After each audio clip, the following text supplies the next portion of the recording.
क्या आप कोरोना के खौफ से हैं डिप्रेशन का शिकार? अब ना हो परेशान। बोल ला रहा है महफूज पाकिस्तान के तहत डॉक्टर ऑनलाइन।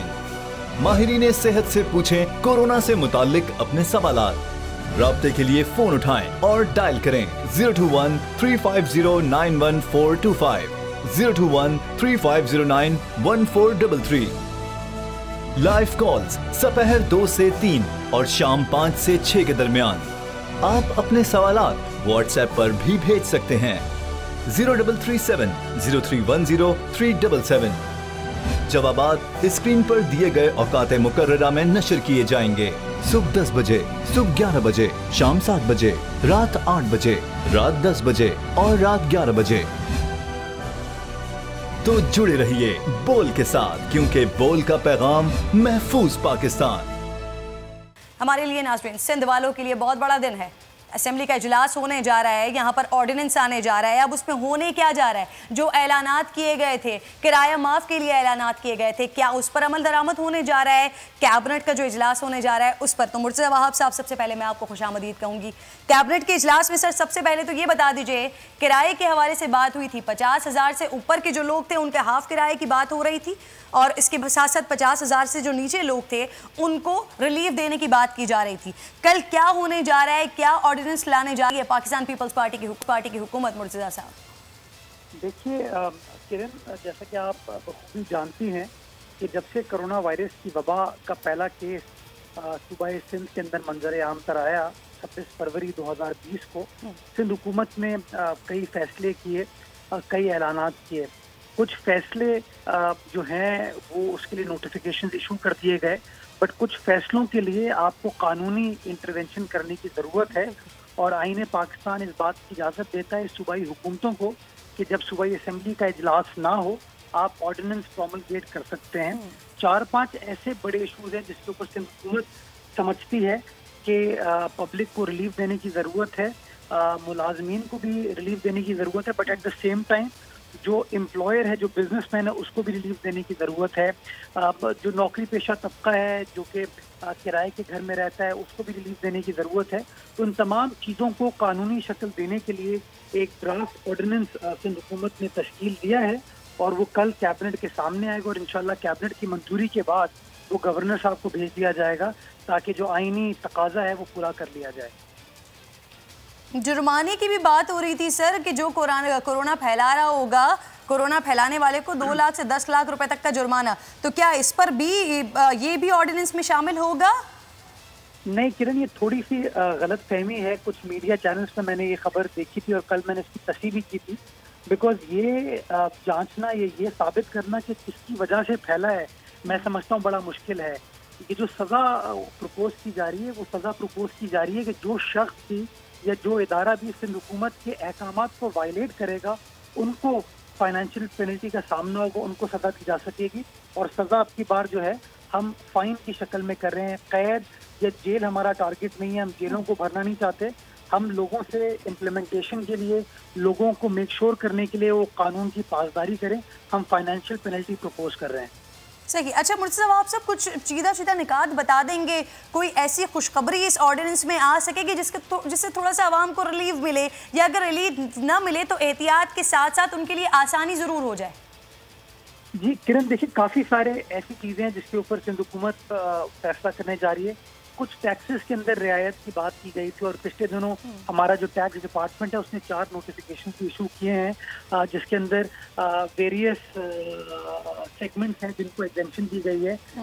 साल 2019-20 के जो आखिरी 3 माह हैं, यानी कि अप्रैल, मई, जून के 3 महीने का जो टैक्स है उसके अंदर छूट दी जा रही है। उसकी मंजूरी कल काबीना से दी जाएगी।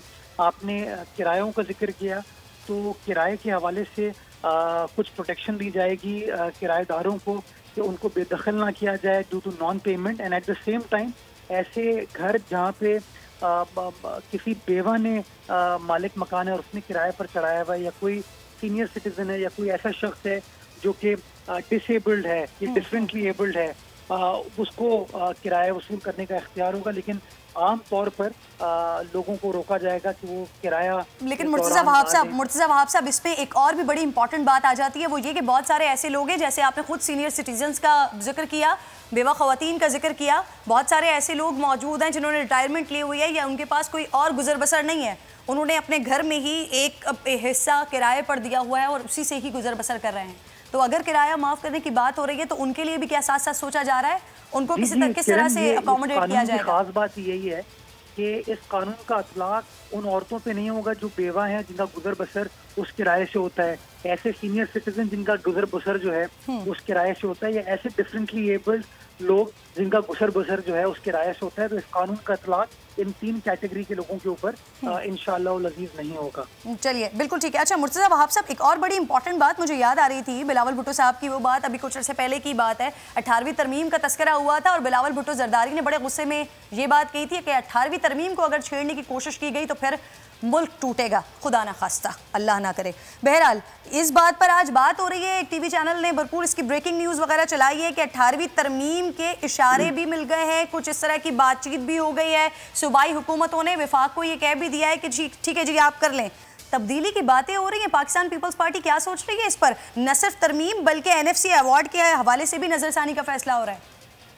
नहीं, मैं समझता हूँ ये जो कुछ मीडिया हाउसेस के ऊपर ये खबर नशर की गई है उसकी मैं तरदीद करना चाहूँगा। इस वक्त ये मामला सिंध हुकूमत में बिल्कुल भी कतई तौर पर ज़ेर गौर नहीं है और मैं बड़ी जिम्मेदारी के साथ आपको ये कहना चाहूँगा कि मौजूदा हालात में पूरी सिंध हुकूमत हो, पाकिस्तान पीपल्स पार्टी हो, हमारा एक ही इस वक्त महवर है कि किस तरीके से हम अपने सूबे की आवाम को कोरोना वायरस की वबा से मैक्सिमम रिलीफ दी जा सकती है। तो इस वक्त हमारा फोकस जो है वो कोरोना वायरस है, हम और किसी मामले के ऊपर सोच विचार नहीं कर रहे। बिलावल भुट्टो जरदारी साहब की मुर्तज़ा आप तरदीद तो कर रहे हैं, लेकिन आप जी आप कंप्लीट कर लें प्लीज, सवाल भी साथ साथ ले लीजिए ना, उसके साथ ही कंप्लीट कर लीजिएगा। ये गुजारिश करना चाह रहा था कि बिलावल भुट्टो जरदारी साहब उस सियासी जमात के चेयरमैन हैं जो कि पाकिस्तान की फेडरेशन में बिलीव करती है, पाकिस्तान की सिंबल ऑफ फेडरेशन करार दी जाती है। तो हमेशा हम वो फैसले करते हैं जो कि फेडरेशन को मजबूत करते हैं और हम समझते हैं कि 18वीं आईनी तरमीम से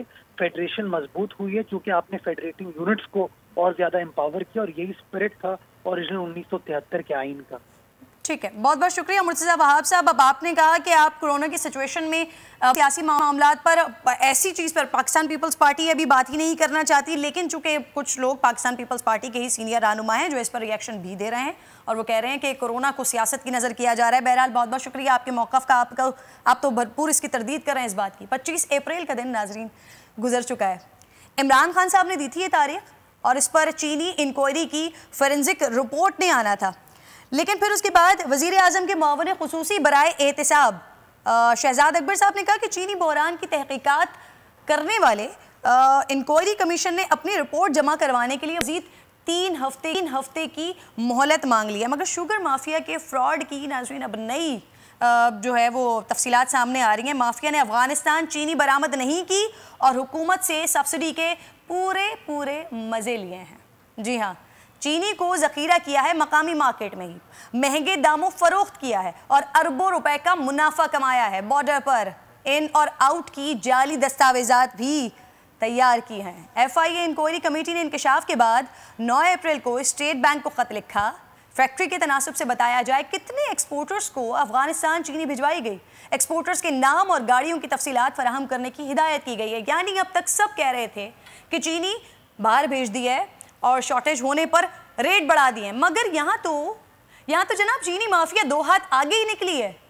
अपनी ही हुकूमत से सब्सिडी ली है और अपनी ही आवाम को दुगने दामों बेच दिया। शुक्र है इनके कारनामे सामने आ रहे हैं, मगर ये सिर्फ कागज़ों तक ही महदूद ना हो, इस पर कार्रवाई भी की जाए। अपोजिशन लीडर शहबाज शरीफ ने अपने रद्द अमल में कहा है कि चीनी इंक्वायरी कमीशन की हतमी रिपोर्ट ना आना इमरान खान का एतराफ़ जुर्म है। उन्होंने कहा है कि रिपोर्ट में ताख़ीर से 100 अरब के डाके की तस्दीक हुई है। ताख़ीर चीनी डकैती के असल जिम्मेदारों को बचाने की रिपोर्ट में ये कोशिश है। ताख़ीर से अवाम से हक़ाइक़ नहीं छुपाए जा सकते हैं। उन्होंने मज़ीद ये भी कहा है कि शाहिद खाकान अब्बासी और खुर्रम दस्तगीर साहब इनको पेश होने की इजाज़त दी जाए। हमारे नामजद करदा अरकान पेश होंगे तो फिर दूध का दूध और पानी का पानी हो जाएगा। क्या आप कोरोना के खौफ से हैं डिप्रेशन का शिकार? अब ना हो परेशान, बोल ला रहा है महफूज पाकिस्तान के तहत डॉक्टर ऑनलाइन। माहिरीन सेहत से पूछें कोरोना से मुताल्लिक अपने सवालात। राब्ते के लिए फोन उठाएं और डायल करें 021-350-91425, 021-3509-1433। लाइव कॉल्स दोपहर 2 से 3 और शाम 5 से 6 के दरमियान। आप अपने सवालात व्हाट्सएप पर भी भेज सकते हैं 0337-0310-377। जवाबात स्क्रीन पर दिए गए औकात मुकर्ररा में नशर किए जाएंगे। सुबह 10 बजे, सुबह 11 बजे, शाम 7 बजे, रात 8 बजे, रात 10 बजे और रात 11 बजे। तो जुड़े रहिए बोल के साथ, क्योंकि बोल का पैगाम महफूज पाकिस्तान।